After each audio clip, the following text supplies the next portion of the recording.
Welcome back to the frog bath. Today we are talking water hyacinth. I got 3 of these at the start of the season. I have more than 3 now, and today's a really good day to be thinking about it. It is the beginning of September here, and the leaves are going to start falling, and I need this intake bay to be doing its job, and its job is not a nursery for water hyacinth. Its job is to get all the leaves and floating junk that's going to come down from these trees collected in one space that's not the bottom of my pond. So we're going to do a little maintenance today, talk about what to do if you have a little too much water hyacinth. And also for any of you keeping track, you can see that string algae from a few weeks ago is completely gone. It did only take about 3 weeks to clear up, and I did nothing.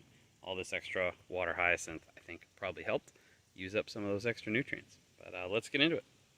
See, these plants have formed some dense mats, which the frogs absolutely love, and so do I. I think they look super cool. Well, here's a string of them. They reproduce like crazy, as you can tell. Little nodules just kind of break apart and stretch out and start another chunk. None of these flowered this year,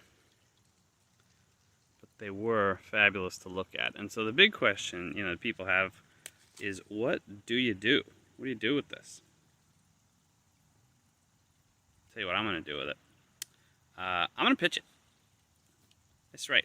I am just going to get rid of it. There's plenty of it. I might bring some of it inside and keep it in a tank, to overwinter a few so I don't have to buy any more.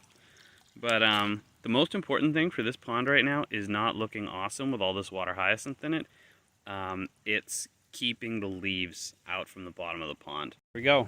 And that's one of those proactive chores that you can do. If you've got water hyacinth right now and you're in a northern zone like we are here, now's the time to clear it out. You know it's going to be dying at that first frost anyway.